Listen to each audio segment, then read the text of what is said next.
नमस्कार दोस्तों, स्वागत है आप सभी का अपनी YouTube the legal lens SKM में। आज हम लेकर आए हैं भारत में पतियों के अधिकार, क्या क्या राइट हैं जो एक पति को मिले हुए हैं, वो उनका प्रयोग किस प्रकार कर सकता है। एक छोटी सी ये वीडियो है और अंत तक देखने की गुजारिश है। यदि आप अंत तक देखते हैं तो आपको भी समझ में आएगा कि टॉपिक क्या था, अन्यथा समझ में कुछ नहीं आएगा। तो चलिए चर्चा करते हैं कौन कौन से अधिकार मिले हुए हैं। भारत में पति के मुख्य अधिकार निम्नलिखित हैं। नंबर 1, वैवाहिक सहमति का अधिकार।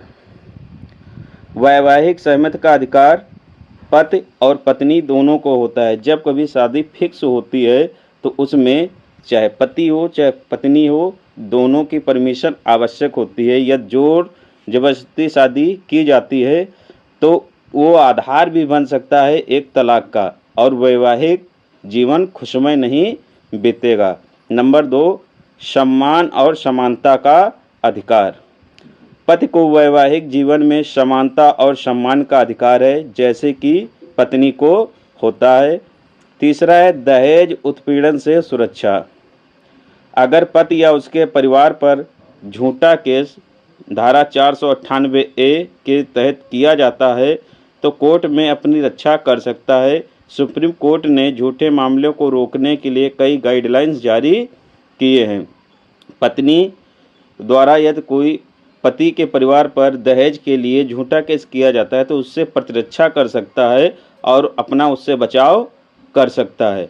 सुप्रीम कोर्ट ने कई महत्वपूर्ण निर्णयों में भी ऐसा कहा है कि आज के समय में पत्नी के द्वारा बहुत सारे मामले दहेज के झूठे आ रहे हैं। चौथा अधिकार है बच्चों की कस्टडी का अधिकार। पति को भी अपने बच्चों की कस्टडी या उनसे मिलने का अधिकार होता है, विशेष रूप से अगर पत्नी के साथ विवाद हो या तलाक हो रहा हो। जब कभी पति पत्नी के बीच विवाद होता है तो जो बच्चे होते हैं उनसे मिलने का अधिकार पति को भी होता है, चाहे तलाक हो गया हो या विवाद चल रहा हो। क्योंकि जब तक बच्चे छोटे रहते हैं ज़्यादातर पत्नी की कस्टडी में रहते हैं। बड़े होने पर भले ही पति की कस्टडी में आ जाएं, लेकिन जब तक छोटे रहेंगे वो पत्नी के कस्टडी में रहेंगे।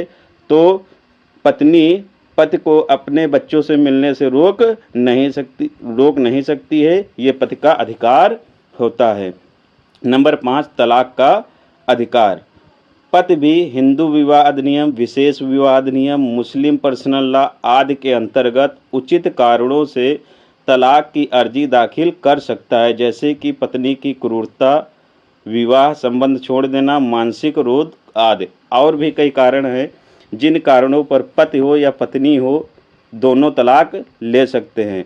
यहाँ पर जो अधिकार दिए गए हैं, जो पति के अधिकार हैं, वो समांतर पत्नी के भी चलते हैं, यानी स्त्री पुरुष दोनों के अधिकार शामिल हैं। पति के अधिकार जितने भी हैं ज़्यादातर डिफेंसिव हैं। नंबर 6, मायके में पत्नी के रहने की स्थिति में अधिकार। यदि पत्नी मायके में रह रही है, बिना किसी उचित कारण के पति से अलग रहती है, तो पति रेस्टिट्यूशन ऑफ कंजुगल राइट के तहत, मतलब हिंदू मैरिज एक्ट के सेक्शन 9 के तहत कोर्ट में अर्जी दे सकता है और अपने वैवाहिक जीवन को पुनः स्थापित करने की मांग कर सकता है। यदि पत्नी रहना नहीं चाहती है तो पति को ये आधार मिल जाएगा और इस आधार पर पति तलाक भी ले सकता है। नंबर 7 है भरण पोषण में न्याय का अधिकार।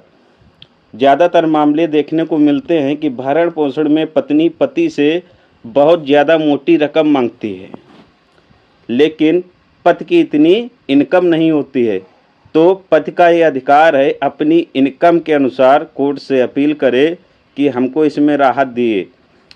ये उसका अधिकार होता है कि जिस हिसाब से उसकी इनकम है या पत्नी सक्षम है फिर भी मांग रही है, तो उसका ये अधिकार है कि कोर्ट को बताए, उससे अपील करे कि कम से कम उसको मेंटेनेंस देना पड़े। ये अधिकार स्वरूप वो मांग कर सकता है। फिर हम बात करते हैं वो कानून जिनमें पुरुष को यानी पति को अधिकार मिले हुए हैं। वो महत्वपूर्ण कानून निम्नलिखित हैं। नंबर 1 हिंदू विवाह अधिनियम 1955, विशेष विवाह अधिनियम 1954, भारतीय दंड संहिता की धारा 498 ए झूठे केस से रक्षा, जो अब वर्तमान में सेक्शन 84 BNS 2023 में निहित है। इसके पहले 498 ए थी। जब से अधिनियम बदला हुआ है तब से सेक्शन भी बदल गए हैं। तो ये थी आज की छोटी सी वीडियो। यदि वीडियो अच्छा लगा हो तो लाइक, शेयर और चैनल को सब्सक्राइब करें। फिर आते हैं नेक्स्ट टॉपिक पे अगला वीडियो लेकर, और कमेंट भी करते रहा करो दोस्तों, तो अच्छा लगता है कि वीडियो अच्छी बनी है या नहीं, लोगों को पसंद आ रही है कि नहीं, तो उस हिसाब से हम अपने टॉपिक लेकर आएँ। धन्यवाद दोस्तों।